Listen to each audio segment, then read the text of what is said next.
নমস্কার, আমি সরস্বতী বর্মন। দেখো আমার চিকেন পকোড়া বানাচ্ছি, কিভাবে বানাই লগে থাকার সাথে।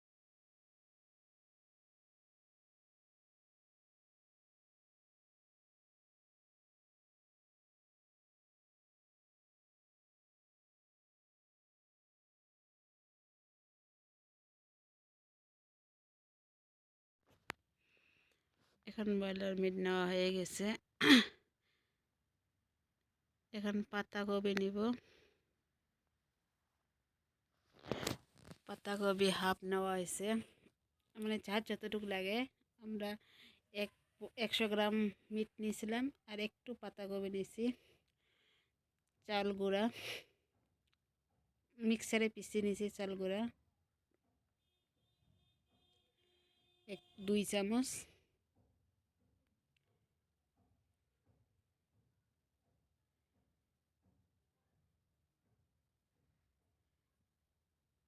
বেসন মানে কি ময়দা 2 চামচ, সরি ময়দা 2 চামচ।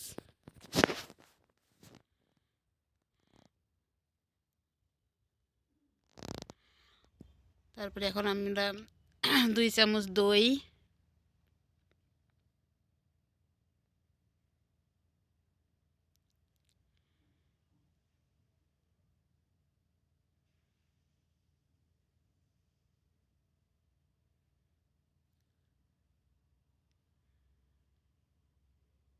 এখন 2 চামচ আমরা বেসন দিয়ে দেব।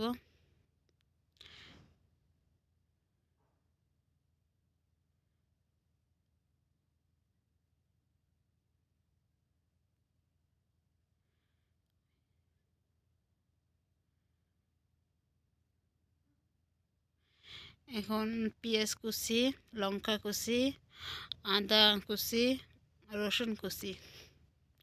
আপনারা চাইলে বাটি দিতে পারেন, কিন্তু আমার কাছে বাটাটা ভালো লাগে না, মানে কাটাটা, মানে আমার ছোটো ছোটো করে কুচি করাটা বেশি ভালো লাগে।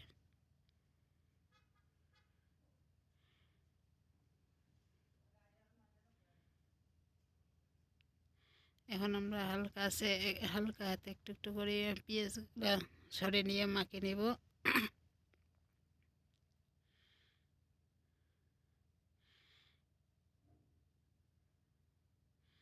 এখন আমি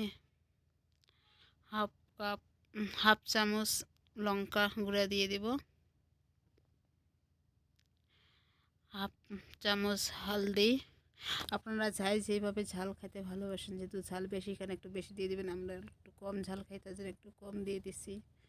জিরা গুঁড়া, ধনিয়া গুঁড়া,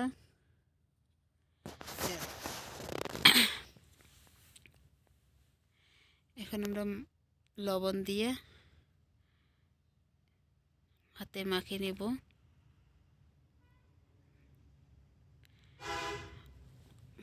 লবণ হাফ চামচ,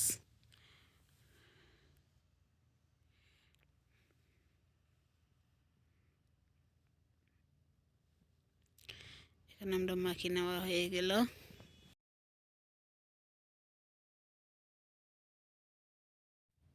দুই মিনিট রাখলাম, রাখার পরে 2 মিনিট পরে এখন মিট মশলা দিয়ে দেব।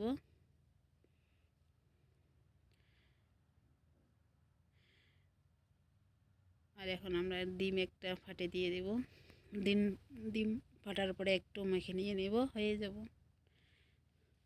চটপট গরম মশলা বৃষ্টির দিনে খাইতে ভালো লাগে, আপনারাও বাড়িতে বানিয়ে খাবেন।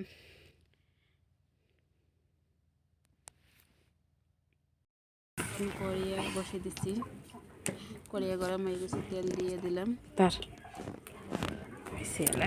এখন দেখো তেল গরম হয়ে গেছে।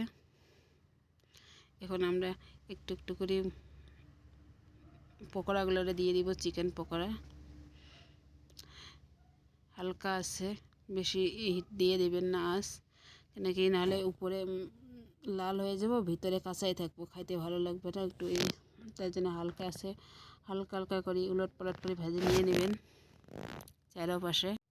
এখন দেখো ভাজা হয়ে গেছে লাল লাল করে। এখন আমি নামিয়ে নিতে আসছি। আমরা এই খুব ভালো হয়েছে, সুন্দর হয়েছে। আমার বউ বানাইছে, খুব ভালো হয়েছে, টেস্টি।